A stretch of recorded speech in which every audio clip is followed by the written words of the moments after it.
lightweight, comfortable, handcrafted rockin' leather boots. Made to work all day and be out all night. Check them out at rockinleather.com.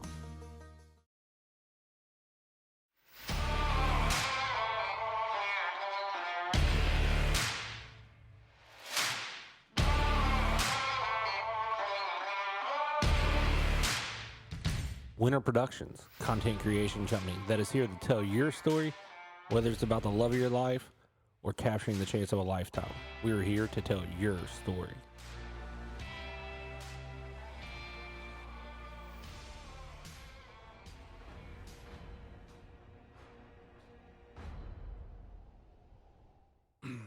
Welcome back, everybody, to another episode of Life Between the Volleys.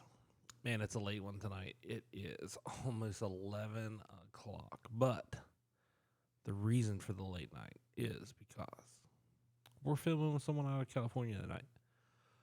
George Parker with Blue Bird Waterfowl, the Animator.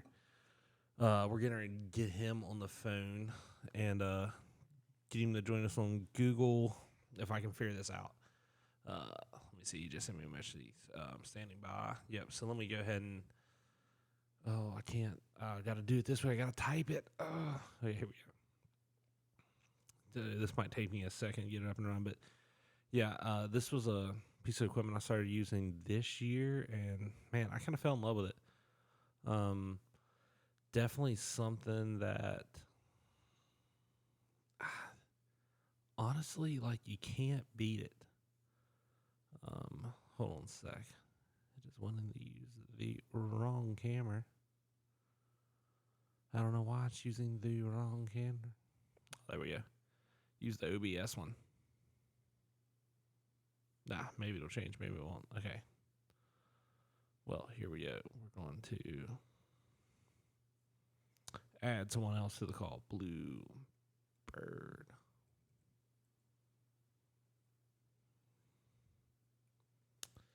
But this was a product that me and my brother-in-law used on a hunt that I'll never forget. It actually worked out real well. So we're going to get him in here. I might be playing with this a little bit as we go, trying to fix a few things, but we're going to send him an invite. And we're going to jump back over to OBS. And we're going to get flipped over to the interview screen. Here we go. It's probably going to want to mess up. Oh, gotta love this stuff. There we go. We're over. It's doubled up, but we're going to let him in the meeting in just a second. And I'm trying to think where it popped up to let him in. I've tested this. This was kind of a... There we go. Can you hear me? What's up? Oh, hang on a sec. See if I can get the audio in here. Can you hear me? Oh, yeah. I definitely hear you. Yep. Perfect.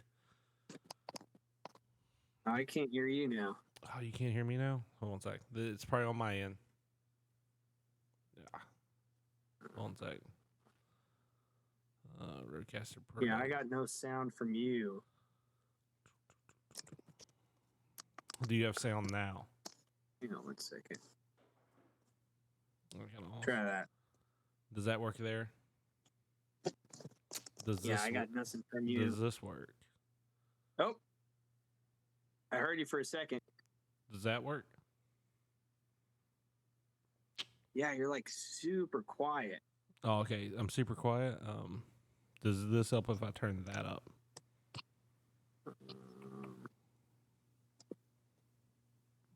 Yeah, it's. Does that work?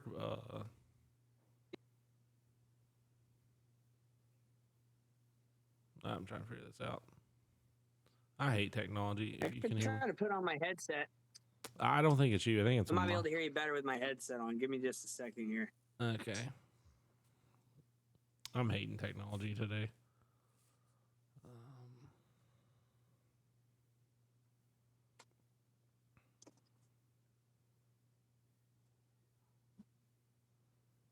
Was that any better?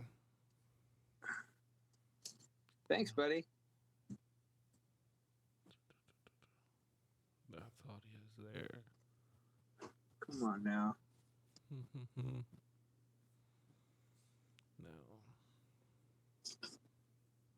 Did I change something? All How right. about that? Can you hear me? Yeah, I can hear you. Can you hear me?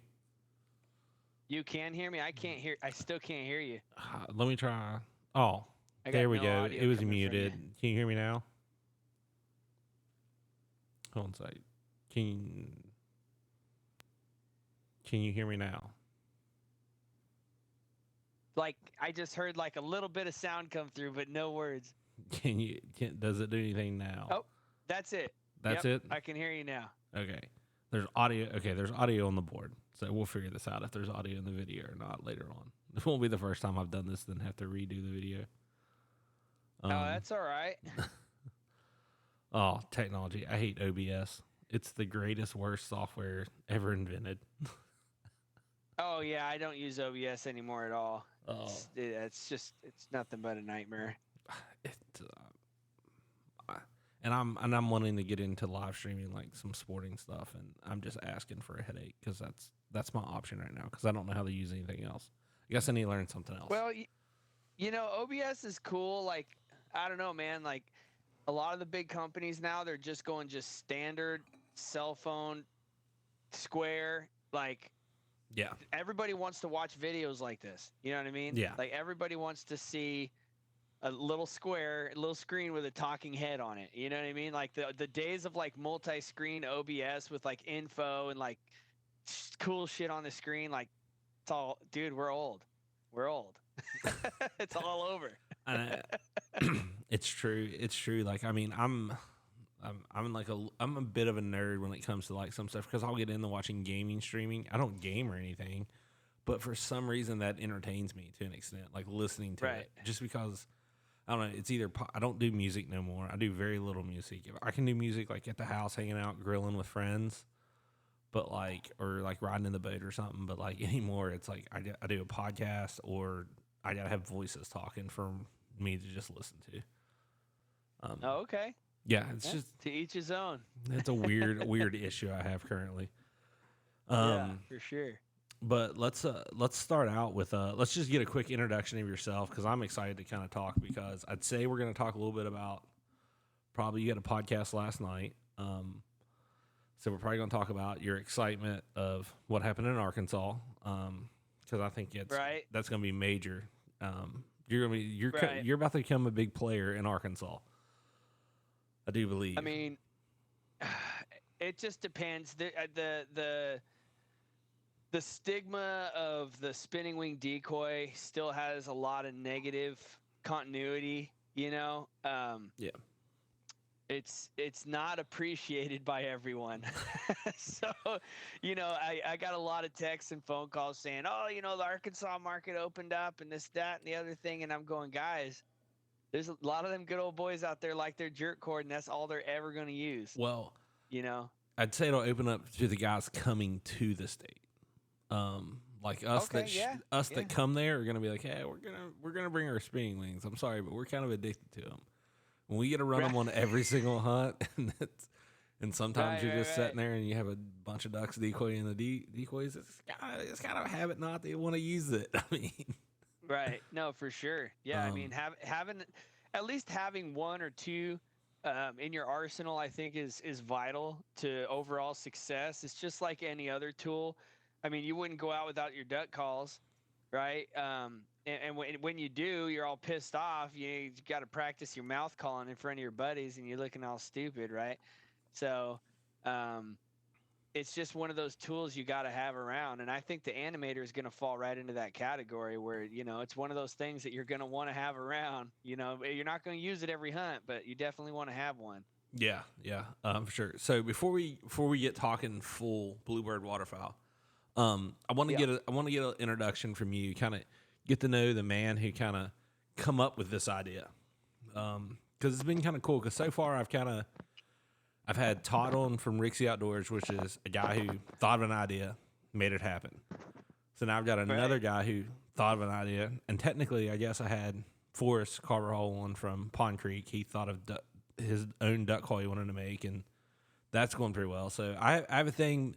These guys who can think of stuff up in their heads, but make it come to life. I kind of like talking to you guys because I love the way you guys think. To be honest, it's very interesting.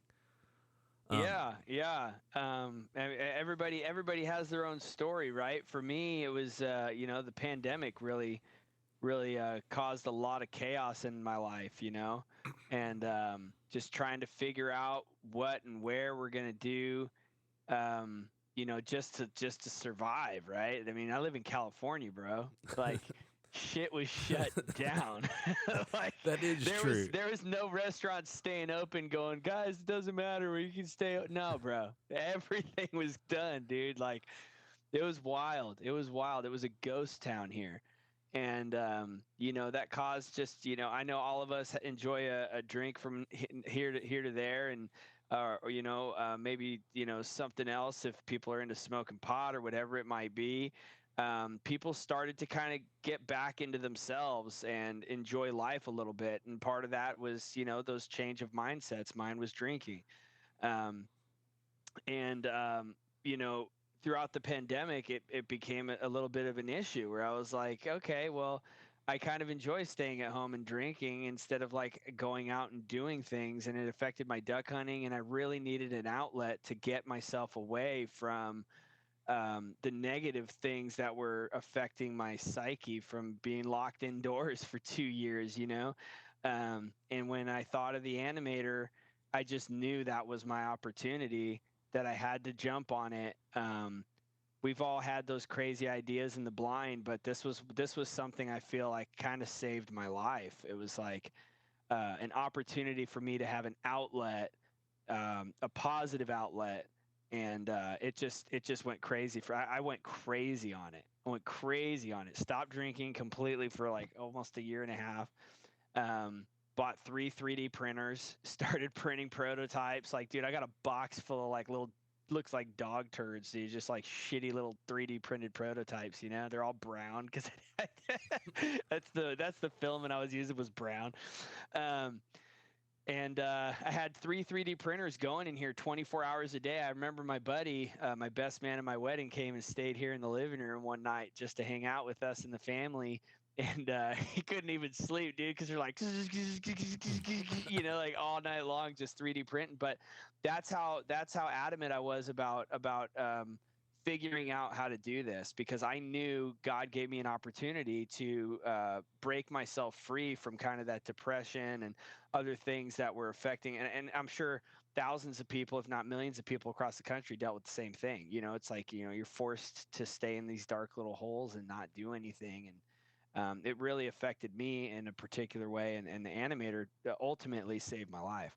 Yeah, I would say the pandemic brought out a lot of cool inventions from people who kind of probably would have never invented them because they'd have kept on their 9 to 5s, their 8 to 4s, and just literally that what they did their life. They were like, I go to work, I do that, I come home. But that kind of forced them to do something different in their life.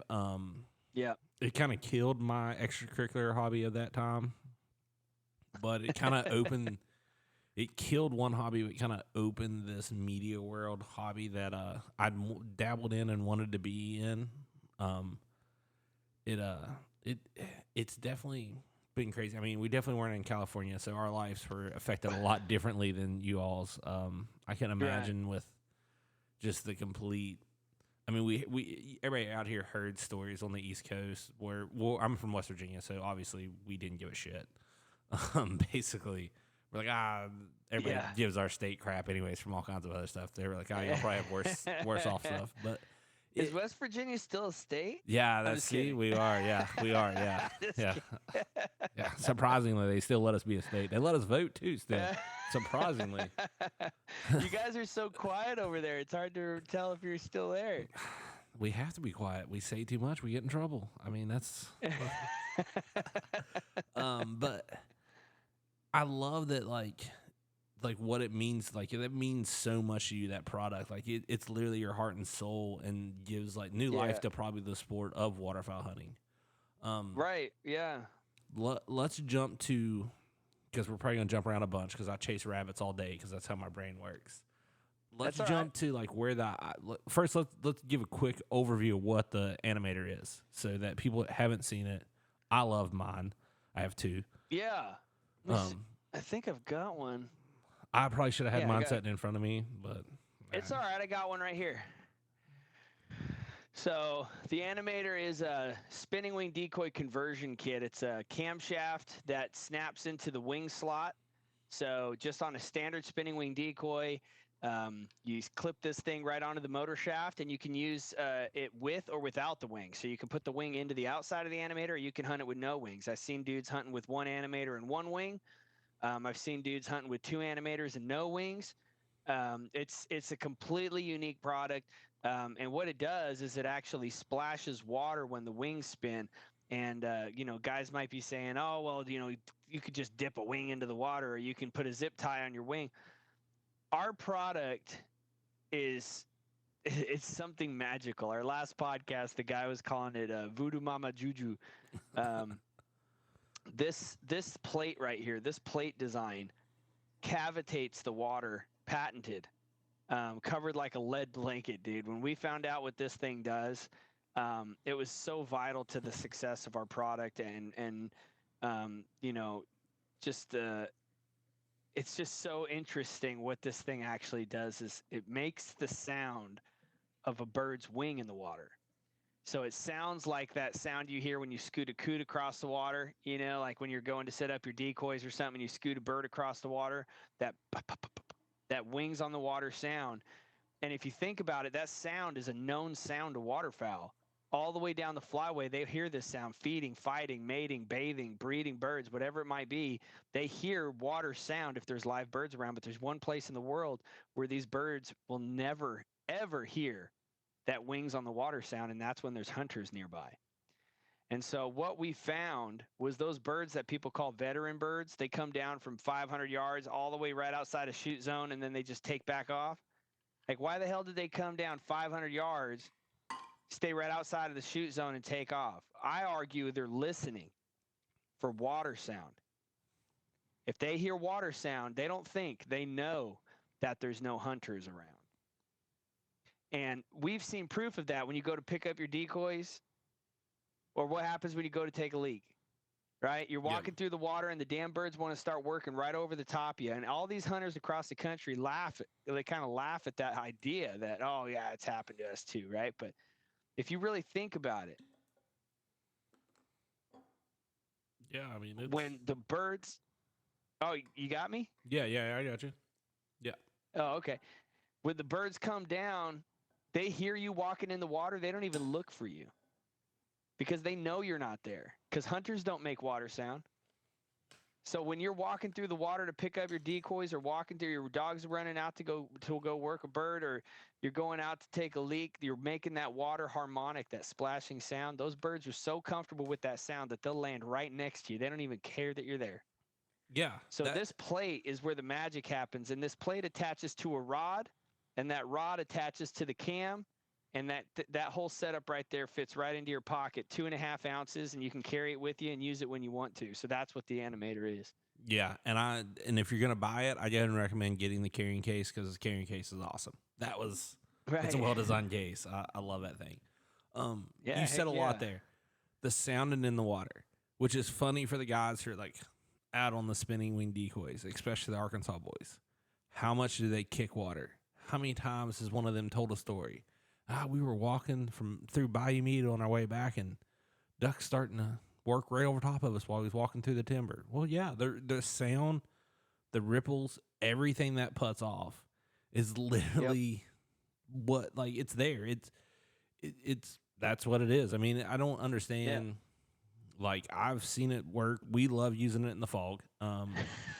Because I mean, early season we deal basically up until, because we have the screwed up seasons out here. We have an 2-week October and a week in November, and then we're out till Christmas. So right. we have these weird seasons where we deal with a lot of fog early, and it works out great for us. I mean, yeah, I think sound has been discounted over the last 100 years of waterfowl hunting. You'll hear old timers talk about skipping rocks over the water, or smacking the water with their hand, kicking water. But I think even that kick and water, a lot of them folks, they're doing that to move water. Yeah.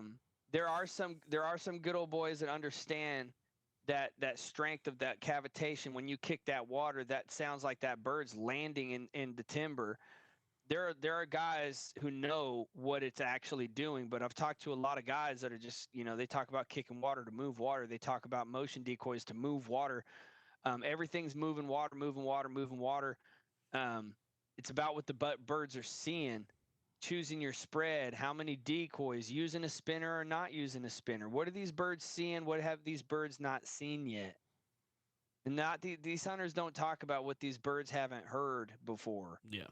And what we've provided is a very natural sounding wings on the water sound that's available in your back pocket. Like it's going to change the game. It already is. I mean, we've got 4,500 customers across the country right now. We've sold just under 10,000 units across the country.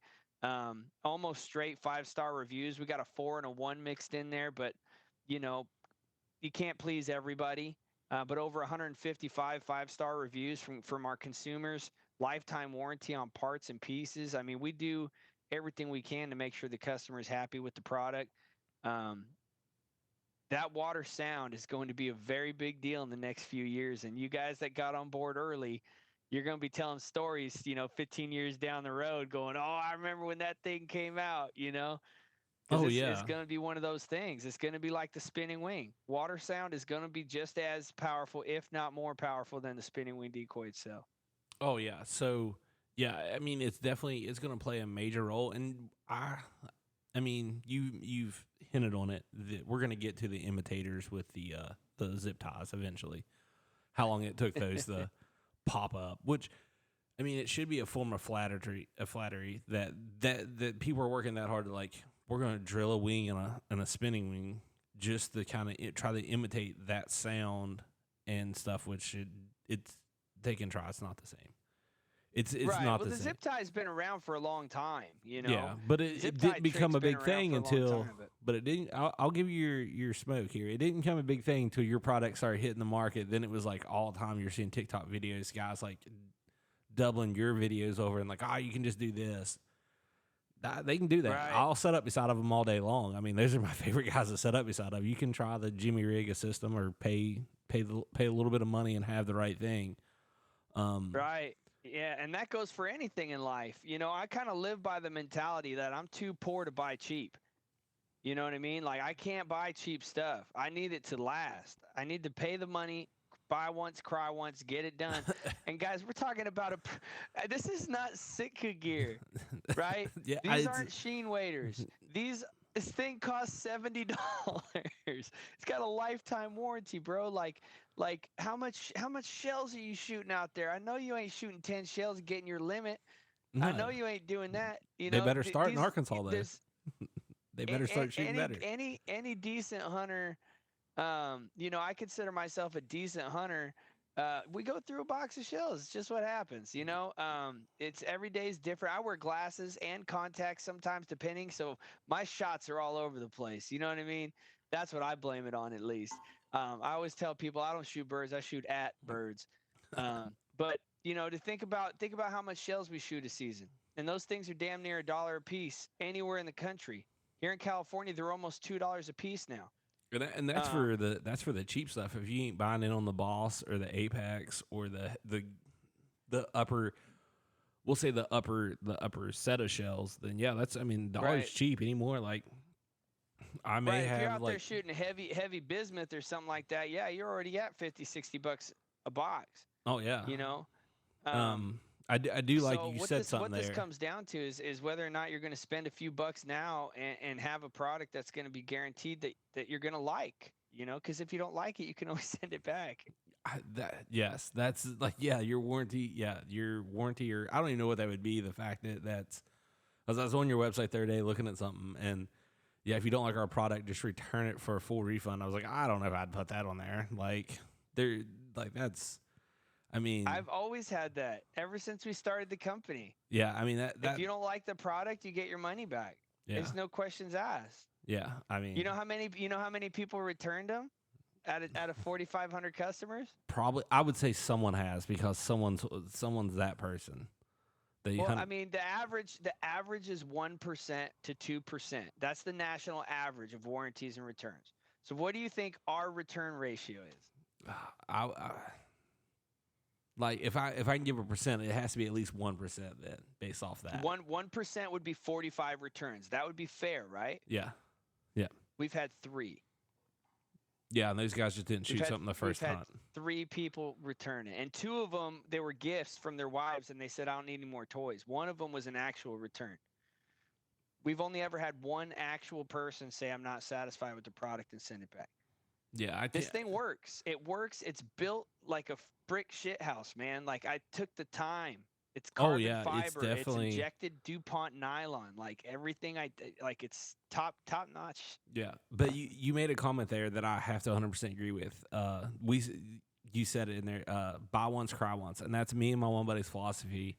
We do it all the time. Like, I learned a long time ago with buying cameras and stuff, like, and laptops. Like, buy once, cry once. Because all you're gonna do is if you buy it and you only have it for a year, you're gonna really cry when it's not worth anything when you have to sell it and buy another one. Yep. But let's go back a little bit and let's talk about when you were growing up. Like, when you started growing up, was you always out duck hunting, or did you get into duck hunting a little later in your life? Yeah. So I was always a fisherman. I moved to San Diego in 2007, and I started duck hunting in 2009. So relatively new to duck hunting. You know, I've only been duck hunting about, 15 years? Yes. So, you know, in the large scope of life, you know, I'm not a lifer. I still got a lot to learn, you know. I was really excited about the Animator because of how it helps with duck identification for me, because I get them in closer. But no, I started hunting in 2009, and, you know, we hunted the Salton Sea down in San Diego. We hunted Wister Refuge down in San Diego. You know, and then some life changes happened. You know, life throws curveballs at you, man. So I ended up moving back up to Northern California in 2016, where I met my wife, and I got back into hunting probably about like 2018, you know, right before the pandemic. So we hunted a couple years up here. It took me a minute to find some hunting buddies up here, you know, because I moved to an area where I didn't know anybody, you know, and moving anywhere when you're 30, you know, 5 years old or 33, however old I was when I came up here, it's hard to meet people, dude. Everybody's got kids. Everybody has their own friend group. So finding people to go hunting with was difficult, and I didn't know the spots. You know, nobody's going to tell you, especially here in California. Ain't nobody going to tell you where to go. And if they do, that's the place where everybody goes, and that's Sky Bus Central. It's not even worth hunting. So luckily, I got introduced to some hunting buddies, and started hunting more seriously in 2018. And then, you know, we thought of the Animator in 2021. So. Yeah, so that's kind of like I'm with you. I'm relatively new. I think I started in 2016. We were looking it up a while back. Was when we started duck hunting, and like when we started, it was a joke. Like, I went, like, quick overview of mine. Like, I went on a filming job to film some guys. I'm like, what are we doing? They're like, they're going goose hunting. I'm like, they're doing what? You hunt geese? This is a thing. And what I learned is something that probably the reason why you enjoy it and why everyone who does it loves it is the camaraderie, the jokes, it's such a bro time, because it's just you and your buddies there and you're hunting. And I watched these 3 guys cut up and carry on while I sat there with a camera, because I had no jokes to tell them, and a set of headphones, and listened to all their jokes and stuff. And it was a blast. And I was like, telling my buddy about it. I was like, dude, we got to get into this. It doesn't look that hard. All they did was sit there and like hunt. So we tried to go duck hunting, and I'll give you a quick overview of our first duck hunt. We were at a store, seen decoys, thought it was a good idea, bought said decoys, did not realize you have to hide, call, or any of that shit at these things. So our first hunt was quite interesting. It was a lot of watching And we may or may not have been sitting in lawn chairs that were like purple and blue in plain sight. And we thought we're like, why do these things not come right here? This is weird. Classic. And the best part about it is the spot we were hunting is a spot I've hunted and killed a lot of ducks out of now. We just did not know what, like, right. Looking back now, like, I'm glad we sucked at it because we've learned so much from sucking at it that, Absolutely. But it is interesting. It is Yeah. hard to meet guys that hunt.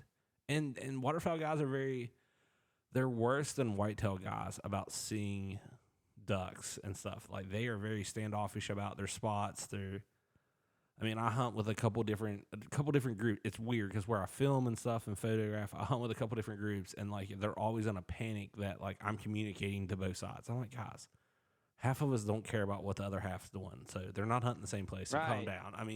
Right. But that's interesting that like you're kind of like me. You got into it a lot later. Granted, I don't have any invention in this game other than I just love the sport, and I forget. I think I heard of yours when you were on with Dr. Duck up at what's the Minnesota Game fair, and you were talking about it, and that's when I purchased my first one. Was up there, and then since then I'm up to 3. It's I gotta have one for every spinner I own. That's the math works out that way. That's how I tell my wife. I'm like, it's an add-on. You have to have it. Like, it's just an add-on. Yeah. We had to make one for every spinner out there, dude. So it's just been a lot. It's been a lot to do. But I'm glad you got a hold of one at the game fair. That trade show tour wasn't something we were really considering doing. Dave Maestas from the Finisher product, he turned us on to that trade show tour. And at this point in time, I'm just full steam ahead, and I'm like, we're going to that one, we're going to this one, we're going to that one, and we ended up towing my trailer with a 6-cylinder automatic Tacoma 8,000 miles around the country to deliver these animators to the world and to show people what we invented, and the looks and the smiles and the laughs and the how the hell didn't I think of that? All of those, dude.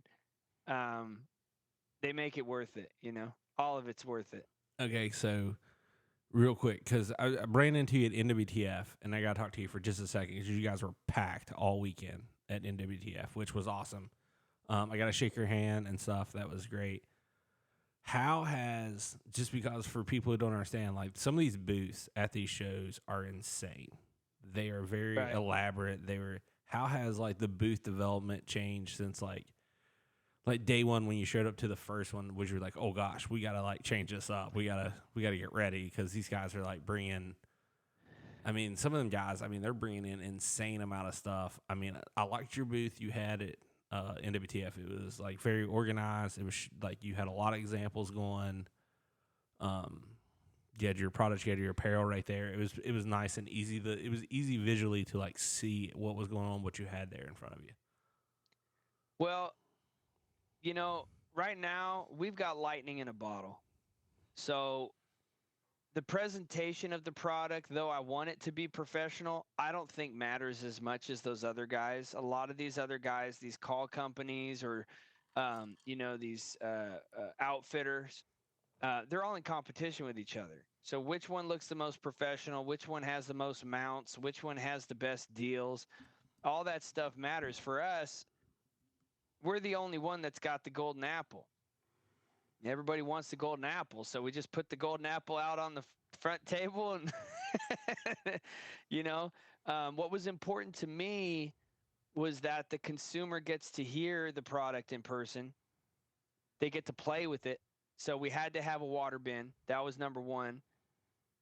I wanted to fit in. I did not want to have a basic 10 by 3 foot banner hung across the back. I didn't want to look like one of those beef jerky stands. So, I just took the time to make sure that we had what we needed to look as professional as possible.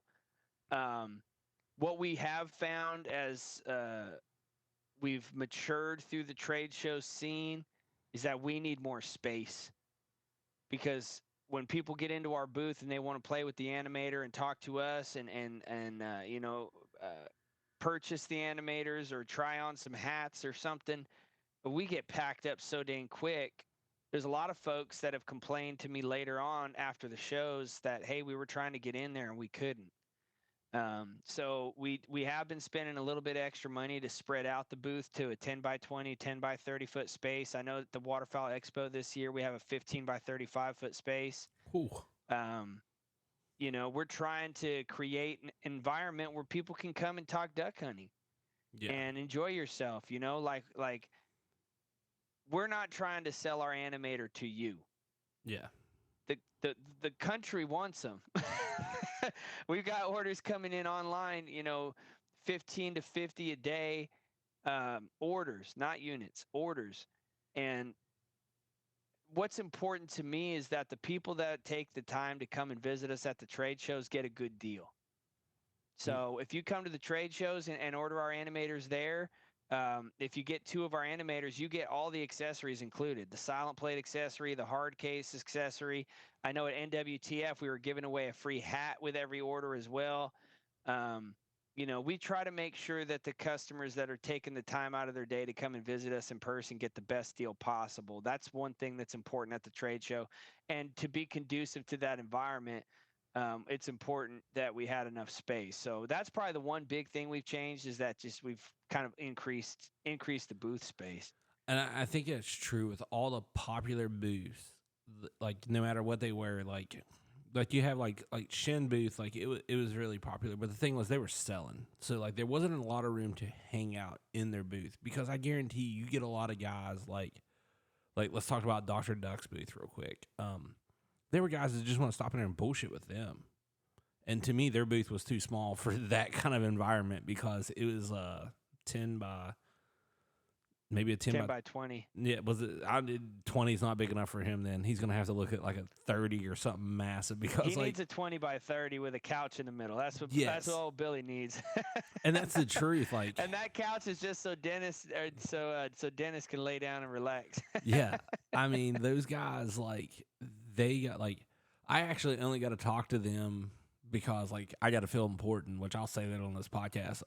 I got to walk around with Todd at Rixie a little bit. Like I became friends with him and stuff through Instagram, basically just like hit him up through Instagram one time, talked to him. He's like, hit me up if you're in Arkansas. Hit him up. We hunted together.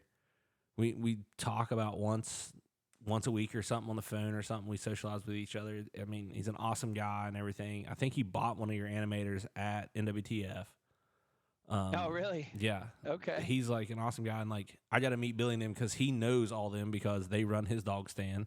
So he walks up to talk to him, and they shake my hand like I'm someone important, and I just wanted to be like, I'm nobody. I just want to meet you. Like I tried to meet you earlier. There was everybody's somebody, dude. That's what I've learned. That's what I've learned. I'm nobody. I'm you. I'm a duck hunter that thought of a stupid idea. You know, we're all nobodies and we're all somebodies. It just depends on how the world sees you and how you see yourself. Yeah. Well, that's a great segue, because something I want to talk about is now that you're in the hunting industry, isn't it crazy how small it is? Now that like I'm not in the hunting industry, but I socialize with guys in it, like it is crazy how small it is. Like everyone knows somebody and somebody's brother, like they know this guy and that guy. Like it's crazy how small it actually is when you get in it. You have to understand our market before you can understand the industry. I think the market space is small. There were 900,000 hunting licenses, waterfowl stamps, federal waterfowl stamps purchased last year. 900,000. That's all your customers. Yeah. Right. There is 1 million people who live in San Francisco. It is 30 minutes that way. That's our market space. It's tiny. Yeah. So when you're talking about the big players in the industry, you know, like the owner of Lucky Duck, Tim No, he's a great dude. The owner of Mojo, I haven't had the pleasure of meeting yet, but I've put out some feelers to try to talk to him. You know, those are 2 of the biggest companies in this industry, and they're just regular dudes. They're just regular guys. And when it comes down to all the other companies, I mean, when you get down into the call makers, you got your big call makers like 737 duck calls is probably one of my favorites. But there's so many damn call makers now. It's hard to know everybody there. But when you're talking about the big players, which I believe we will be there very shortly, we're going to be up in the big leagues. We want to be partners and team members with the big companies, working together to come out with products that are going to benefit the entire community without stepping on each other's toes. Yeah, there's not enough room for a ton of people. You know what I mean? The market space is really small, so you're not going to have a ton of people from the top to the middle. From the middle down, it's we were talking from the middle up. The players in the game, the industry, they're all going to have to know each other because they're all fighting for the same market. Yeah, that is something I've never looked at that way. Outside of the call companies, outside of the big call companies, and this is nothing against anyone who's turning their own calls. There's a ton of those guys doing it now. It seems like everyone, and there's nothing wrong with that. That's awesome. To be honest, it's something we need. Incredible. It's something we need in the industry because, like, Devin Singleton and me talked about it from Singleton Game Calls. He talked about how, it kind of adds value to the resale of those guys' calls. Like, the more guys out there doing it is the more sought after guys collect and they look for different stuff. But you're right. In NWTF, like, it was my first time there and getting to meet all you guys that are like, I mean, I would consider you guys already one of the bigger players in the industry. You quickly did it. You came out with a product that was needed that no one has really. There is none. I think it was awesome to get to meet everybody and shake their hands and realize how it's just everyone. It's everyone's guys. Like, I know guys in the hunting industry that are kind of the YouTube guys and stuff, and it's crazy because, like, when I think of them, I'm like, oh, that's just so and so. Like, it's nobody to me. But then I like look over and I'm like, oh, they got like 50,000 some subscribers. I probably ought to like. I mean, it's one of those like there was a group of them that had a booth down there. I knew a couple of them, and like their booth was packed all weekend, and that was awesome. I was props to them, man. Like, kill it. But you are right. Like, the industry, like the big players in it, like they're very approachable too when it comes to who they are. Like, I got to hang out with Ronnie Phillips some when he was down there from Heartland Waterfowl, which it was kind of interesting. This is how much the world has changed. Is like, I don't know, like, I don't have I do have DirecTV because my in-laws have it and we have the app on our TV. Other than that, I wouldn't have DirecTV.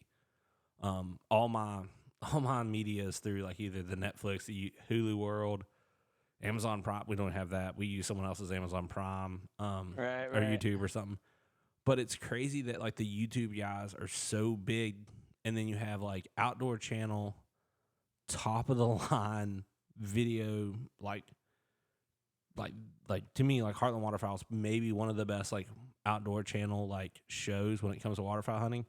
And like they would be at a booth and no one would be there really even know who they were per se, or at least it seemed like it, because like no one watches them no more. And they know that they're trying to get into the YouTube industry themselves because they're like, hey, we got to get into the YouTube because the outdoor channel industry is dying because everyone's going to the YouTube world. Yeah, I mean, the education is there. Even dudes like Mike Waddell. You watch his stuff. A lot of his stuff is teaching. Helping the community learn about why he does things that he does, and you could see the Duck Dynasty boys, the Robinsons. All their stuff. A lot of Bible studies actually now. But it's all teaching, it's all helping. And that's what I think the human brain has a desire to learn in the first place. And so, yeah, you're right. The television shows, the things like that for the outdoor channel, they need to get back. They need to take a step back and then snap forward into TikTok, Instagram, Facebook, Snapchat. They need to be around because, believe it or not, these kids, these kids that grew up with nothing but internet are in their 20s, and they can run for Congress. That is your market. And just because you're 35 to 55 years old or older, um, you're trying to market to people that are like you. Um, that demographic is relatively small when compared to the massive group of people that are younger. So, if you want to stay relevant and not fall into that spectrum of being a dinosaur, yeah, you got to look at what people are watching and put yourself there. Well, think about your own life. Like if I think about mine real quick, like my day, like a normal Monday through Friday, I start at 5:15 to 5:30 in the morning. I get up, I do all the morning stuff I'm gonna do, get kids ready. We're out of the house. I get back anywhere from 6 to 7, and like I don't watch TV. Like by the time we get home, it's dinners, it's baths, it's getting kids to bed. I might watch a little bit of Right. TV in bed, but most of the time it's more of my phone. So like Yeah.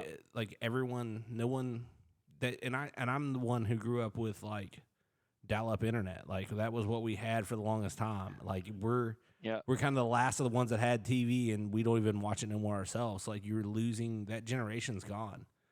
I was in the outdoor industry that I know that have production companies, and they know it's you watch their media change on their own social medias. It's very interesting how they are Yep. adapting as a production company to like, hey, we got to start making our own Instagram, our own YouTube value because we're not going to have this ability to go film outdoor shows much longer. And these are guys who film big names like The Crush, Lee and Tiff, like people like that. They're filming those guys for national TV, but I think they see the end's coming. We have to start developing the new worlds in social media, and it's going to be there. It won't take long, and that's where it's all at. Yeah, and I think that's part of why we were able to become successful so quickly. Um, I never thought we would sell 1,000 of these things. And to be here 18 months in with almost 10,000 sold, it's just a dream come true. But a lot of that has to do with me understanding Facebook, Instagram marketing, Google marketing. Putting this product in front of the hunters, trying my best to let people know it exists, doing podcasts and talking about it, putting my voice where I know it's going to be heard, putting our bodies in front of the hunters at the shows, um, putting in the work to make sure that we stay relevant. And I think that with some of those more successful TV shows over the last 20 years, they kind of have their advertisers that come back annually. They have their viewership, and they're comfortable. They're all making money. They're all doing well. And I think when you get to be at that point of success, you can put your blinders on and kind of think you can just coast, maybe until your personal retirement or somebody else takes over the show, not realizing how fast things are changing. They're changing extremely fast. I've got a junior hire upstairs right now that comes home with a new word every 7 days, and it's the kids. The kids nowadays, they can't even hang on to their own verbiage for more than a couple weeks. They move on to something else. When I was growing up, it was tight, it was cool, it was dude. It was all just the basic words. Hella, I'm from California, but they lasted forever. We still say some of them. 25 years later, these kids' minds from scrolling, just scrolling and scrolling, dude. They're snapping from one thing to the next, and they want to see what's next. They want to see what's new, and they're following the trends. They're making up new words every 7-8 days, but that's a good telltale sign to how their psyche works and what we're going to need to do as businesses to keep up with marketing abilities as these kids become adults. Because for a long time it was a 3-second ad. You had 3 seconds to get to tell them what you wanted to tell them, and that was all you had. Now it's kind of manipulated its way back into 30 to 60-second ads, or what people actually want to watch, the longer stuff now. But you have to follow the trends. You have to watch what's happening, or you will become a dinosaur. Yes, That is right on a tee. Like I was thinking about it as you're saying that. Like I've got a 4 and a 1.5-year-old, and the stuff that they pick up on so quick. Whether it be from me, from like what little we try to limit as much technology as we can at this age because we're like, hey, Right. like, which the youngest one, like he loves to go outside. He hears a door open, he's like out it. He's done. He's like, let's go outside. Yep. Yep. And we try to keep him outside as much as we can, but like, you know, there's instances where they get technology and it isn't saying them what they watch and can just grasp so quick and like learn. And I mean, you see it and you watch it with them and like they'll grasp something and you're like, where did they learn this from? I mean, they caught something out of the one of the Disney movies. We watched that Disney movie 4 times before I realized that's where it was coming from. I'm like, wow, I did not realize this was why you say this is from this movie, but like it's crazy. I mean, like you said, like it's a changing world. I do the ads. I love that you brought that up because I was going to ask this. So we don't have to talk dollar values because I do on my side. I don't think I can get it where you see it on your side, but there I have a strong ads top left. One of the sponsors of the show is Rock and Leather. It's a boot company I've worked with for a while now. I became good friends with the owner. He kind of gave me my first break on shooting a social media commercial. Since then, I've shot 5 or 6 for him. We have hopefully more in the future. I love it. He kind of gives me a direction he wants me to go, but like the amount of like advertising I've learned from him is crazy. Like you said, like the 3 seconds, you get 3 seconds to grab their attention, and everything in those 3 seconds matter. The sound, the images. They need to know what's been sold. The sound has to like grab their attention and hold it. But like you said, like I know the dollar value that he puts into it. When you got into this industry, did you ever imagine, like I don't know what your advertising budget is right now, but did you ever imagine that you'd be advertising this much in the industry? I assume through the social medias when you got started. You know, surprisingly, a lot of our success did not come from paid advertising. Paid advertising keeps our website traffic stable. It keeps our market penetration stable, right? We want our product being known that it exists. That's paid advertising. When it comes to purchasing, dude, I got turned on to TikTok 2021.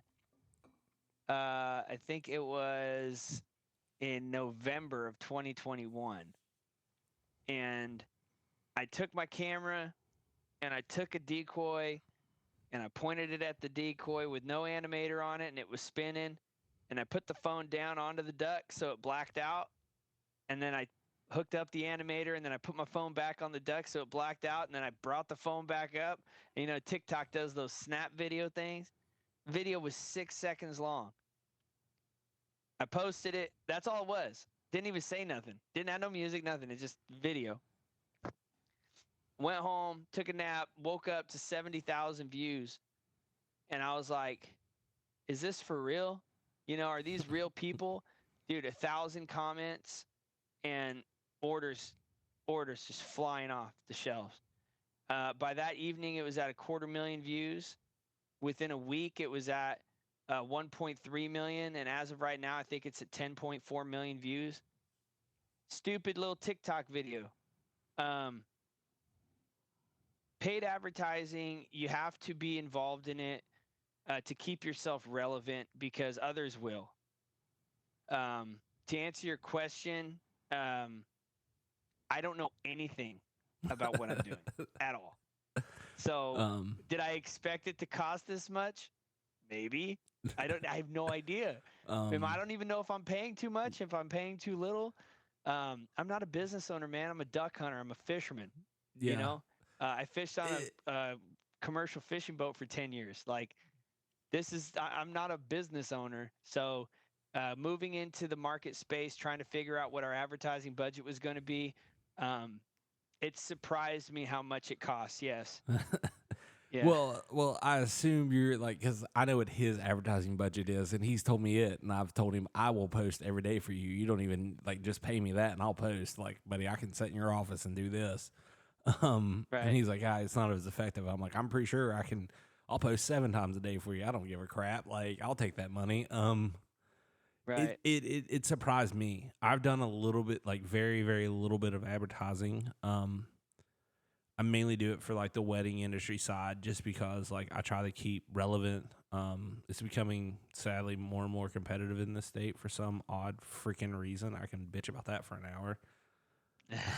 But if you're from a different state, stay the hell out of mine, please. Like, I'll deal with the guys in my state, but shit, I can't deal with the 20 out of staters that are trying to get a wedding. Also, I'm trying to get that just doesn't help. Well, with regard to the cost of the advertising is what I pay to get the advertising out to people. As far as the media creation, I do all that myself. Yeah, and that's what I'm getting Yep. at is like the paid as far as dealing with the social media side of it. Like Right. what I'll make a Facebook little charge ad, you. and then I just say, hey, $5 a day, and put it in front of these people. We do targeting too, to make sure that duck hunters are seeing it. Yeah, TikTok is the one that, like, when I work with Darren, the owner of that rock and leather company, that I struggle with. That one is like, me and TikTok don't get along because my brain is so set to like edit. Like it's a editor's nightmare. TikTok is. People who can do TikTok really, really well, they're amazing at it, and they're some of the best editors out there. But it is rough for someone who's like, you're trying to edit to a sound that like you have to do it on your phone if you're going to do it to an extent, or extract all of it and then get TikTok for some reason not to take out your sound because they're assholes and they just decide to do that on their own. On royalty-free music, I can bitch about that too. But like, it's definitely the like TikTok is the way to go. That's what everyone I've seen and talked to in this industry, like TikTok seems to be the biggest player right now. Yeah, if it goes viral. Yeah. If it doesn't go viral, it's no good. I've got lots of videos on my page that have like 2,000 to 5,000 views. I've got plenty that are over 50,000. I've got a couple that are over 500,000, and those are the ones that'll get orders. The ones that attract attention, the ones that attract the trolls, the ones that attract the zip tie guys. Those are the ones that get orders because they start conversations. Yeah. And you got guys going, hey, you don't need that. And you got our customers going, bro, yeah, you do. Yeah, and it helps. That is true. And that's a great segue into the trolls and the world that was kind of where I just love the videos because you can find them all over the place with everything between the jerk rig systems and everything. But like I'm not gonna lie, the zip ties with your product might be the best ones that I see when it comes to some of the waterfowl industry stuff. This one or the I call it zip titus. Or have you seen the BB legs where like you slide a floater duck on this thing and it has legs on it? Yeah. Okay, yeah. So have you seen the trolls on it? They're like, you just go buy the paper towel holders and you bend them. Paper towel holders, yeah. Yeah, and you bend them over and they're like, this is what you need to do. And I'm like, unless the wind's blowing, then your decoy's gonna fall over, just so you know. But right, that is so funny because I have a buddy who swears he came up with that idea first. I'm like, well, you didn't make it, so I guess you're out of luck. Yeah, there's not been one person that I've heard of that has thought of this idea first. Luckily, I'm willing to meet them, but we do get a lot of people that say, I wish I would have thought of that. God damn, that's simple. How did I not think of that? We get a lot of those guys. So like speaking of the zip tie guys, so like I didn't see the zip tie guys until your product come around. So like even if they were before that, like it's still the zip tie guys. Like the best part about them are my favorite video ever involved your product, and they did like 50 different types of zip ties. It might not have been 50. It was a lot of different, and they did like a full length YouTube video on this. I don't know where it is, but it was like a breakdown of every different zip tie. and like if you needed to cut them or if you need to leave them full length or like how long they should be, like to come close And to your our product. product was mixed in there. Yeah, it was. They were trying to make it even with your product. Is what they were trying to do. Like honestly, your product did pretty well because it took out a lot of zip ties. I mean, I forget what the YouTube video was. I should have sent it to you. I assumed you would have seen it. So wait a minute. They paired my Animator up against different types of zip ties Yeah. and like compared them. Yeah, they were trying to get to be the same. Yeah, The same sound or the same splash or I don't know same which one. wing speed. Some of the like all that, all the above. It was like insane because they had the big fat zip ties.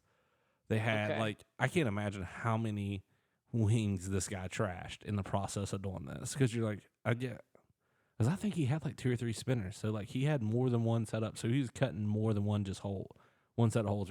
And you said that we only took out a few of them. No, you took out a bunch of them. Like no, like it was like Okay. it was like one of the things where like it was like after a while it was like, dude, like you're putting way too much work into this. It's $70. Like by the time I go buy $300 worth of zip ties and like figure out which zip ties are the best, like, and then I have 1,000 zip ties left over. I love that. I want to send that guy another free Animator, dude. That's really cool that somebody took the time to do that. I forget where that video. It was on YouTube somewhere. I seen it.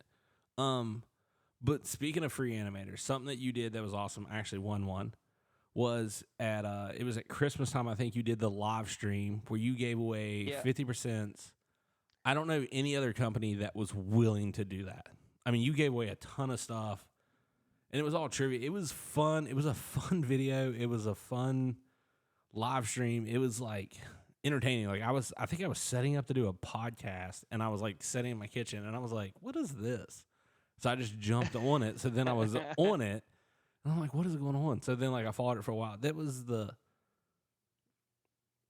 that was just, like, it was great. The whole idea of it and everything, like, I just enjoyed watching it. And, like, I don't know of any other company out there that was taking their time and doing that. I thought it was really cool of you guys to kind of give back to a lot of hunters. Like, we want to continue to give back. Obviously, our company needs to make some money. To survive. It's very expensive to run a company. I mean, we sold over $500,000 in product and we got nothing to show for it. It's expensive to run a company. So that when we look at the price point of the product and why does it cost $70, the warranties, the lifetime satisfaction, the potential for us to get a whole bunch of these animators back if people don't like them or if we have a bad batch. That's why the price is up there. But when it comes down to our day ones, the people that are following us right now, the people that are listening to this podcast, the guys who appreciate the relationship I'm trying to build with my customers, we want to take care of all of them as much as possible. And that's why we do those discounts on the lives, because we know those are our followers or those are friends of the followers. These are people that want to help and support our company, and we want to help and support them right back. yeah, that's awesome. Yeah, I mean, I told a lot of guys about it when it was going on.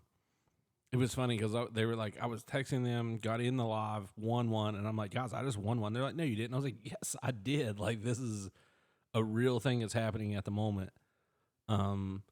It's, I guess it's something like relieving to actually see like someone, like there's other companies out there doing that stuff and they're going live. And I think it's more of the middle guys. Like the top guys they don't have to do that no more. They kind of just set up there and like, not that they're bad guys, but like they're selling their product either way. It's this middle group of guys that are just the good old boys, the working guys who are just like every other hunter, that it's awesome. I mean, that's why I assume we're going to jump to what all shows you got coming up as we start wrapping this up. But I think that's something that everyone needs to, like, if you can go to the one, you got to stop by the booth, see you, get to shake your hand and just carry a conversation. Whether you buy one or not, it's well worth the time. I mean, I love talking about it. yeah, I mean, and just bullshitting in general. I mean, you'll talk hunting. I mean, I guarantee we could sit there and talk hunting. Obviously, fishing, since you started out fishing, that was kind of your thing. Yeah, I mean, that was something like we're gonna talk about kind of next year's shows, because I hope you're going to NWTF next year. I think we've already decided we're going back. We've already started putting money away. I'll probably look at booking a room here in the next couple months when they announce the dates for sure. Yeah. Yeah, we've already got our booth booked there. So That's awesome. I'm yeah. Yeah. fingers crossed. I get to go there and I get to hang out in a booth. I have a booth that like I'm hoping they're like, I'm like, hey, do you need someone to hang out with you? Like, I'll come hang out for the day. Like, but we'll see. We'll see. Like, I think they're getting a booth. We got to see if they get a booth here or not. They're hoping they get one. But we'll see. Okay. Yeah. Very cool. Either way, I'm definitely gonna swing by and see you guys. I don't know. I don't think it was you, but it was. I don't know who worked the booth at NWTF. But they asked me about Dirty Duck Coffee because they see me carrying a Dirty Duck Coffee mug. Yeah, that was Rocky. Yeah, dude. That like. Yeah. Are you so do Rocky's you a drink the good coffee? Do you drink the coffee also? Or are you a pot Yeah, guy? Dirty Duck Coffee's the shit. Oh, Yeah. I got a pot. I got their cup. Yeah, get their cup so you get free coffee at the shows. Dude, that is another positive purchase at the shows. Like, I have one. My wife has one. Went down the first day, bought us cups, filled those up, and I was like, okay, we're set for the weekend. Like, I think we like literally like I drank probably way too much coffee that weekend. I drink way too much coffee every day. But yeah, so what shows do you have coming up before we jump back to NWTF for next year? So we've got our first show is going to be Squad Fest. That is on July 19th and 20th in St. Peters, Missouri. Our second show is going to be Delta Waterfowl, and that's in Baton Rouge, Louisiana. And that's the following weekend. So that's 26th, 27th, and 28th. We get a 1 weekend break on the 3rd and the 4th of August. And then we go to Game Fair from the 9th of August. And that goes through the 18th of August with a little break in between. And then our last show is going to be the Waterfowl Expo out in Oshkosh, Wisconsin. And that's what we're calling our summer tour. And then we get into the fall tour, which starts off with the Cowboy Christmas show in Las Vegas, and that's in December. And then, we get into the winter tour. That's Great American Outdoor Show, SeaWee, NWTF. So wait. ISE. Are you you're going to Great American Outdoor Show next year? Yeah. Yeah, we were there last year. Shit, I wasn't there. Like, I honestly didn't go to that show. Like, I had like yeah. So I can go to a booth up there. So I may have to make the weekend trip up. See if I can. Yeah, man. Con the wife, and because you'll go straight from there to NWTF pretty much. It's like it's almost there. Yeah, pretty much. Yeah, like we fly back to straight from there to NWTF. Yeah, I might have to. Yeah, because that's kind of. I was gonna say if you're driving through, you need a place to sleep over. Because I've always told the Grumpy Duck guy that. Because we fly, baby. That's too nice. far. I live in California, bro. Well, I figured you flew out. Nowhere. Figured you flew out, but like I didn't know if you drove once you flew back out here. If you kept stuff out this way. No, we fly in. We get a car in Harrisburg, but we don't leave Harrisburg. Okay, yeah. I got some buddies. They run a booth up there. KS Calls. Yeah, so I come up and hang out with them, dude. And I love their goose calls and stuff. So nice. Yeah, I'll definitely have to. So you'll be in the tiny little waterfowl room that there. Are you in the tiny little waterfowl room that there is up there for that one? That one's got a pretty small waterfowl room. We're right next to God, what's his name? Finisher or world famous goose call maker. Oh, Phelps. I can't think of his name. Not Phelps. Is it Phelps? I know where the booth is. Are you on the long? I can't remember the dude. Are you on the long wall? I can't remember the dude's name right now, but he's a super nice guy. He makes those long the goose flutes calls. Yeah. He's on the long wall. Are you Sean Mann? Yeah, Sean Mann. Thank you. I would have never.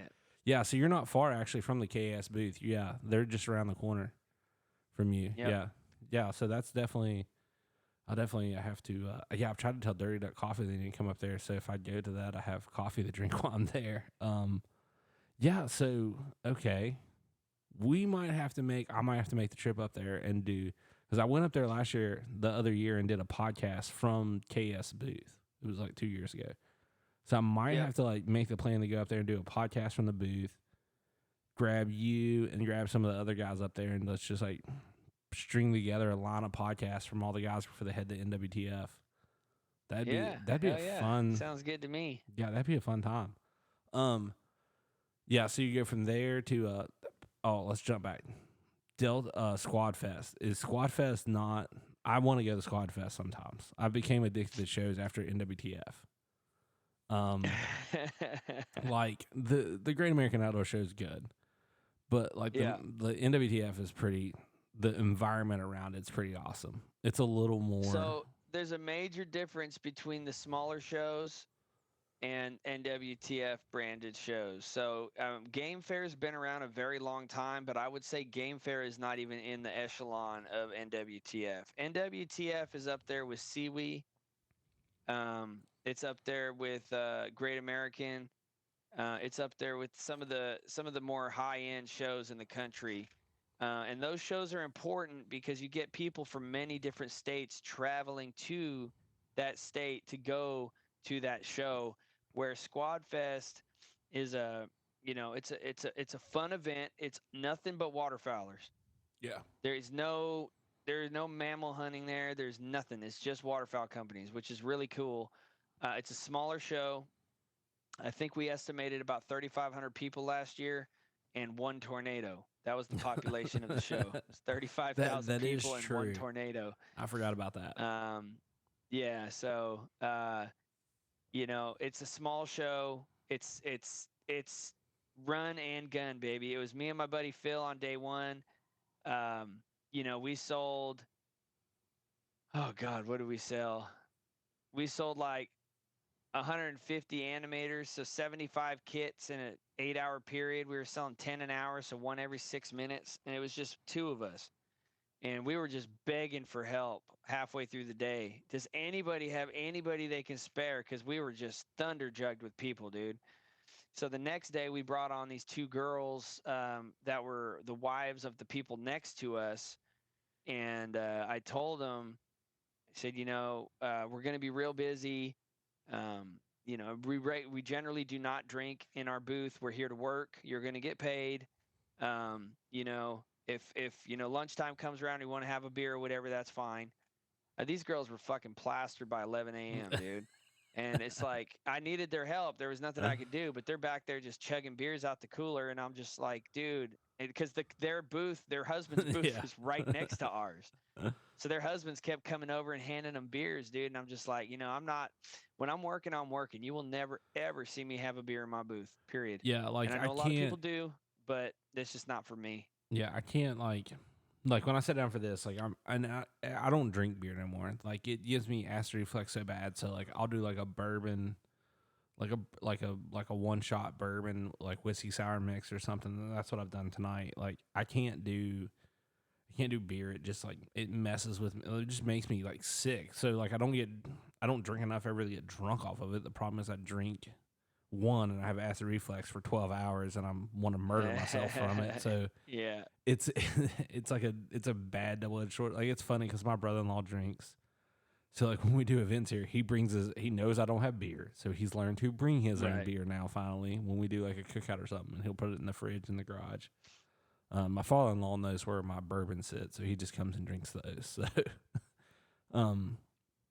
but yeah, that's like, yeah, I mean, that's just a funny story.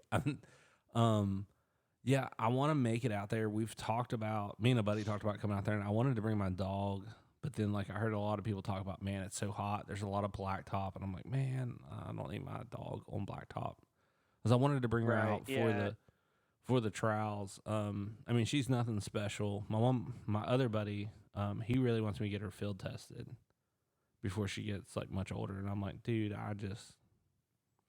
I mean, she's probably gonna be the best dog I ever own, and I got lucky and trained her myself, and she just naturally was good at it. If someone else owned her, they would probably make millions of dollars off of her. Like I've said,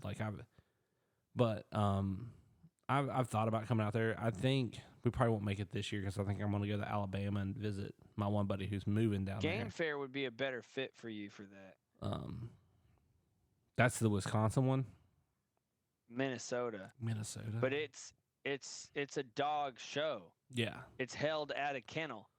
It's that's huge. Yeah, that's the one held at huge. yeah, that one. Oh, Yeah, that one, it's all grass and dirt. Yeah, so Even though like it's hot, it's much more conducive for an animal. yeah, so I've bred her twice now. She's fixed, and we've unfortunately kept one pup out of each litter, which my wife has enjoyed because we've had kids at the same time that we've had a litter of pups both times. I think literally the litter of pups. Her first litter was 2 weeks after we had our first son. The next litter was, it was like 6 months after, but it was still kind of a pain in the butt situation. Like you have a tiny baby, and she had to have emergency C-section on that one. But we've not necessarily got stuck with a pup, but like I don't want to send a pup that like I care about to a home that I have to question when it leaves. Right. But like I've told my wife, I was like, we're getting all our dogs fixed. When these ones are done, I'll buy one. Like I was like, it'll hurt the bank, but I was like, I'll never own one as good as the first one. Her 2 pups won't be as good as her. The one I've sent to live with my mom and dad, there's nothing wrong with her. My buddies enjoy hunting with her. She don't have the drive that I want her to have. Like I want her to like run a tree limb over when she takes off, and she's just kind of more of she runs at like 25% speed. And it's just one of those things where I'm like, dude, you need to be going 150 for me. But it's definitely something that like I'll definitely interested in going to one of the heavy dog shows at some point in time. Yeah. It's worth the trip. Yeah. Baton Rouge, that one should be fun. Delta. I don't know. Never been down there, man. I haven't either. The deep south. What's funny is when you bring that one up, my wife, I said something to her about it, and she's like, well, let's go. And I was like, I gave her a look like, is this a permission to book a room in Baton Rouge? Because I will right now. I have friends that are going to be there. I have multiple friends that are going to be there. I was like, I will book a room. We'll figure this out. But no, we're not going. We have too many vacations this year already planned. It's one of those where if she had a different job, we'd go. But that's one I might not make it this year, the Baton Rouge, but next year I think Baton Rouge is on the list. I said something about Memphis. Are you going to do DU in Memphis this year or? No, we pick and choose our shows pretty carefully, just on advice from other companies right now because we don't have our own information to go off of. But we've had a couple of bad shows already. So we just got to be careful, make sure we pick the right shows, and DU doesn't quite fit into what we're going to be able to do this year. Yeah, and I don't know, DU, I don't like where DU has been so far. Personally, I think they've picked like bad places so far. They picked Dallas Speedway to start with, which was everyone who went there thought it was miserable. My favorite story of that is, I'll tell a story on Todd, which Todd's told this story before from Rixie. He's like, yeah, I did a booth down there. He goes, everybody looked at me like I was crazy. He goes, I all of a sudden realized they don't have trees where they're at. He goes, they don't need a dog stand that attaches to a tree. He goes, I was a fish out of water down there, which I never thought of. I was like, hell, they don't have trees. Yeah, that's what I mean by a bad show. You got to be careful that your product fits the demographic in the area, you know? Yeah, and I think Memphis, I want to go to Shin Fest. That would be an interesting show to just visit. I think that'd be a interesting one to do. What I'd really love to do is get a film in Shimfest. That's my ultimate goal, is to get a film in there. I'm working on one right now that I'm hoping will maybe make a good splash on the social media side when we get it done. It's non-hunting, so that's the interesting part about it. It's actually about rodeo, so it's very interesting, involving my brother-in-law and some stuff. So it's very interesting, but. Awesome.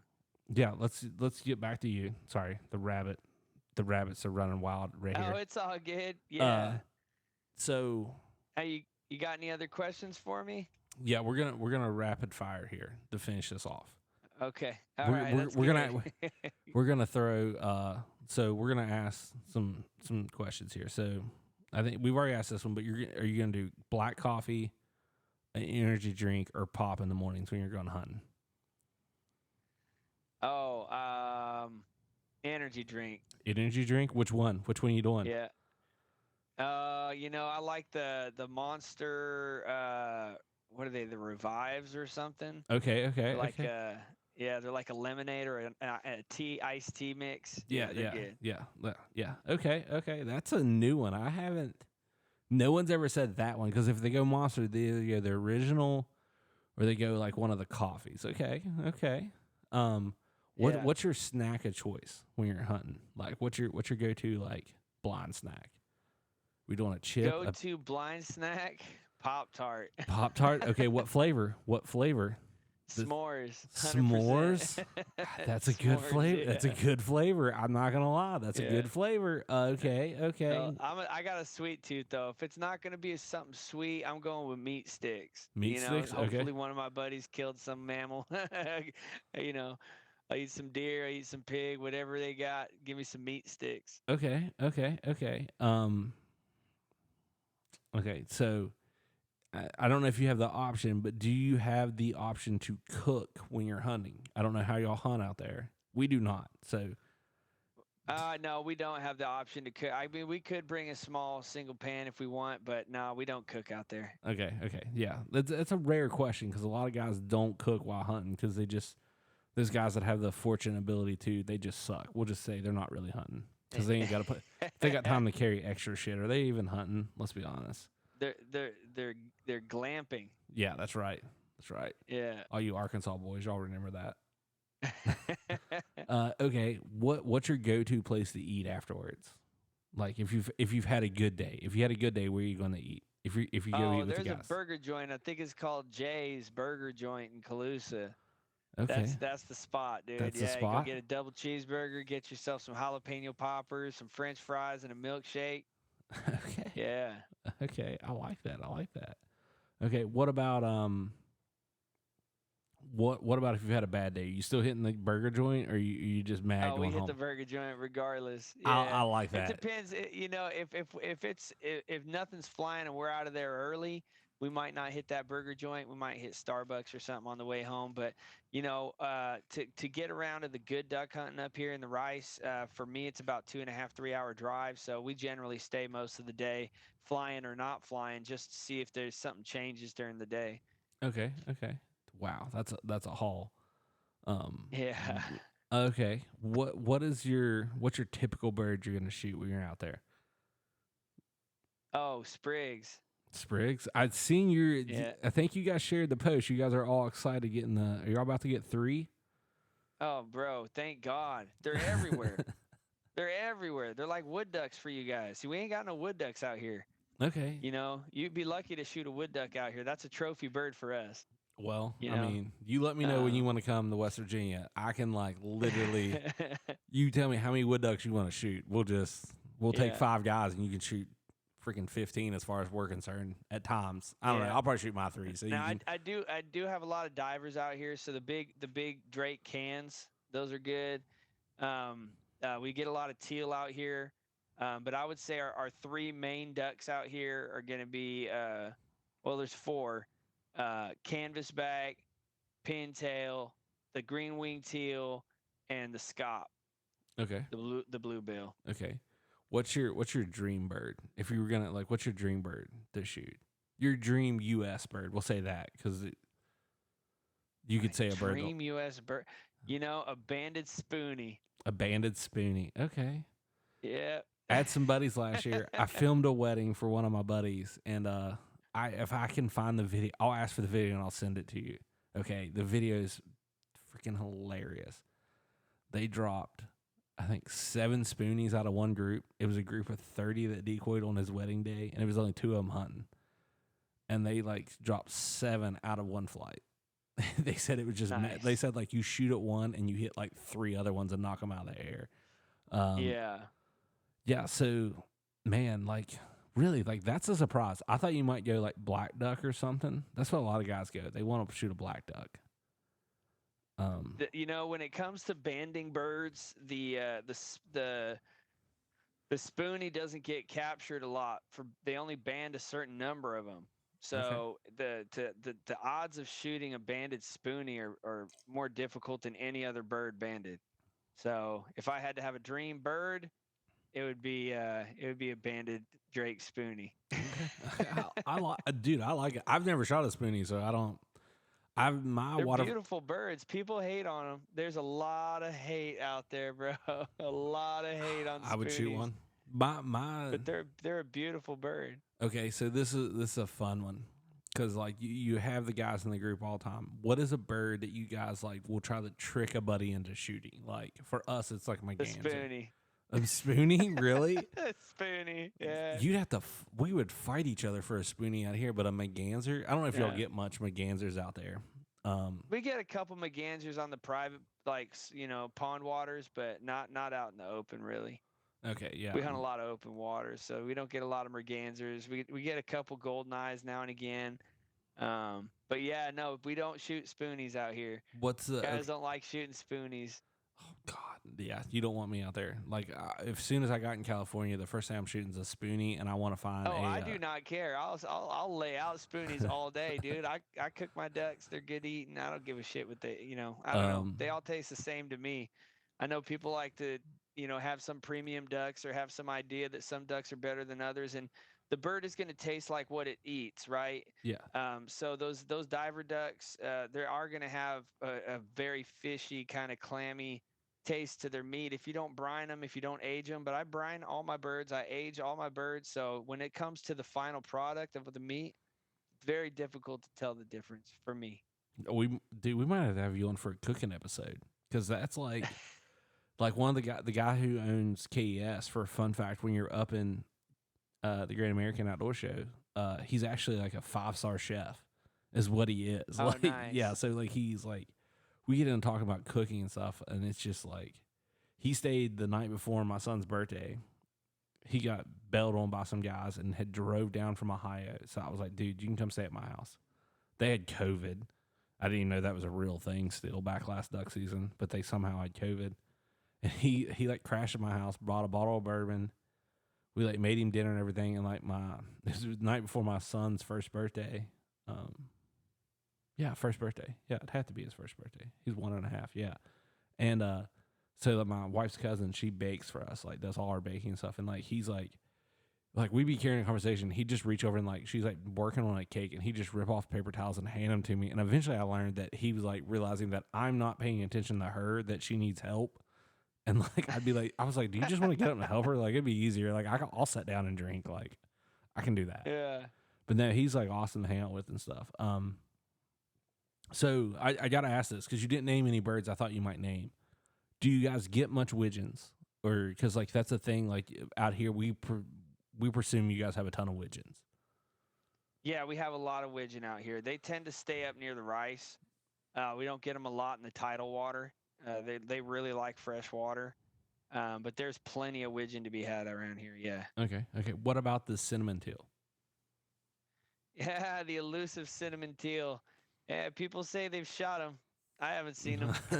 I mean, because like California, everyone listening to this, be like, you didn't say cinnamon teal and widgeon, the two things that like if you're out here, like we just assume you guys have like. I assume you got to kick them out of your way almost. Where I hunt mostly is the Napa Sonoma Marsh, which is a tidal water, so there's a lot of divers. The areas that I hunt, we have a lot of pintail, a lot of scaup, canvasback, and green winged teal. That's the area I hunt most. Okay. Where across California, you're going to get all different types of species of duck. You can shoot every single duck here. Every single duck here. You can shoot black duck here. We've seen black duck here. That's awesome. When they're coming down from Canada, they can't fly any further west. True. They have to come through California. And the Pacific Flyway is well known for having all species of ducks here. Yeah. So it's not common to see a lot of the ducks that we're not supposed to see, but there's reports of them being turned in all over the state. Okay. What is so? We're gonna end on this question right here because I'll tell you mine first. So I had a buddy shoot a bar's eye golden eye. I think I might be saying it wrong. Mm-hmm. Bar's eye golden eye, and like it's a duck that shouldn't be in the state of West Virginia. Like it's lost. Like he took a ride at Albuquerque. Like he's lost. Had a buddy shoot it, and like we knew it was a duck. We knew it was legal to shoot, but we honestly didn't know what it was. We had to do some like research and look it up. Right. And I still can't believe he didn't get it mounted.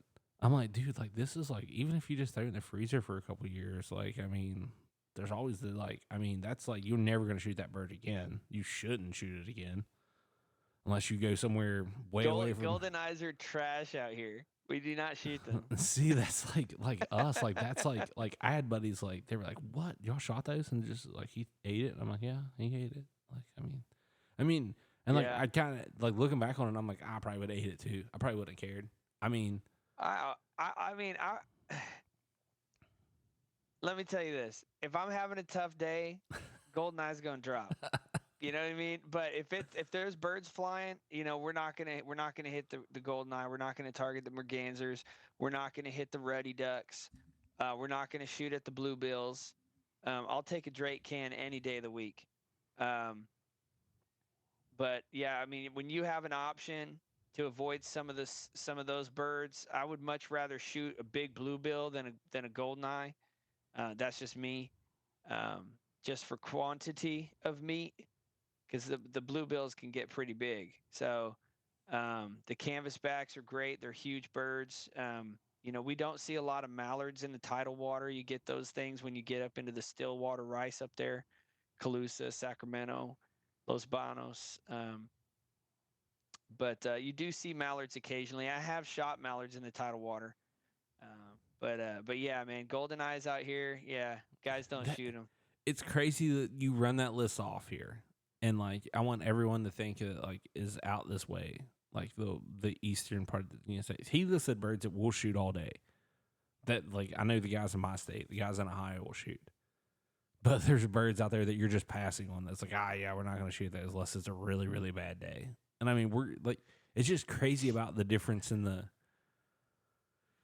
areas and the styles. Culture. Yeah, I mean, it really is, and I think that's one of the coolest thing about waterfowl hunting is the culture to it and how it changes as you go across. Like I'm not gonna lie, last year when I was in Arkansas, I will pound away on some wood ducks. Like I learned my lesson about not shooting wood ducks on a hunt. Had a lot decoy, and I thought, oh, they'll come back. We'll shoot the mallards first. That was the dumbest idea I had because we didn't shoot a damn bird that day. And when you let 15 to 20 wood ducks leave your decoy spread with 4 guns, you're kind of the jackass of the day. You win that award. Like you're pretty well. Right.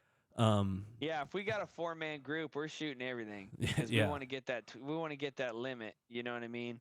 But it was during the time. I hunt solo a lot. A lot of the guys I hunt with will hunt solo or just in pairs. So yeah, we can get a little picky sometimes. Yeah, but I mean, yeah, I learned my lesson. But when I was in Arkansas, like I was terrified to shoot a wood duck because like the guys I was hunting with, I didn't want to make them mad. But like even though they were telling me like, hey, shoot wood ducks, I was still like, are you sure you want me to shoot this wood duck? Like I hear a mallard quacking, like I don't want to get in trouble. And it was actually perfect because I went with some guys and made friends with them. But like the boy I took had never waterfowl hunted in his life. I may or may not gave him a set of waders that leaked. I mean, I didn't know they were going to leak. They were my brother-in-laws. Granted, we did not inspect them because as soon as he was like, hey, these waders are leaking as we're wading some water, I'm telling you, that mouse couldn't have chewed a bigger hole in the back of the things. Like it was like the most obvious hole. And I was like, you might want to go buy waders today if you're going to waterfowl hunt for the rest of this week in Arkansas, which he did. Yeah. But I was like, dude, I'm like really sorry. I was trying to avoid letting. Oh, there were probably some mouse turds up in that thing. It sounded like it was living in it. Probably. I mean, he might have made it all with we might have moved a mouse from West Virginia to Arkansas. We don't really know. Like federal offense. You're going to prison. Probably it's recorded. So. Man, as we wrap this up, I just want you to like give a shout out, give all your social medias, the website, anything you want to give that shout out for. Like you have it right now. Take it away. Yeah. Bluebirdwaterfowl.com. That's the direct to consumer website. We're going to be in Shield stores this year. You can go on Amazon and get the product. You can get it from Cut 'em Down Waterfowl out in North Carolina. All of our socials are the same. Bluebird Waterfowl. That's Facebook, Instagram, TikTok. All of those social media apps and contacts, messages, even the messaging on the website, the emails, they all come to me. So as long as I own the company, I'm going to stay involved with direct to consumer communication. Make sure that you guys get your questions answered properly. That somebody's not just spewing out some nonsense to get you to shut up or stop emailing. I want to make sure that you get the right information. You get a refund if you deserve it, that you're happy with the product. So bluebirdwaterfowl.com, and then Bluebird Waterfowl, Instagram, Facebook, and TikTok. Yeah, man. I can't thank you enough for doing this. I know it's not really late for you. I guess it's only 9 o'clock your time. It's almost 9:30. 9:30. So that ain't that bad. That ain't bad. It's like Yeah. So I guess it's like midnight, 12:30 here. But I can't thank you again for doing this. Once again, like if you're ever out this way and you need anything, reach out. Kind of in the middle of man. like everything. We're kind of not close to nothing. We're not far from anything, man. You hit me up, man. I'll see if I can help you out or know someone in the area. That's awesome. I appreciate that very much. No problem, man. Thank you again. I'm happy to have been on here, man. Thanks for having me Yeah. on. And it's the Bluebird Waterfowl family, bro. It's Yeah. all of us together. Yeah, man. Thank you again, man. You have a good night. Okay. Yeah, absolutely. Anytime. All right, man. I'll holler at you later. All right. Peace.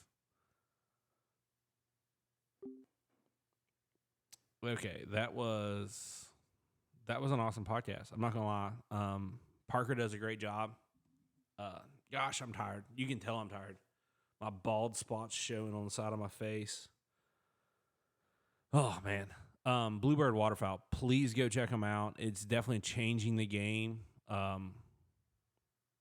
You don't want to be late to the game because everyone's gonna have it, and then by the time you get it, you're just short out luck. So make sure you go check them out, man, and we'll catch you next time.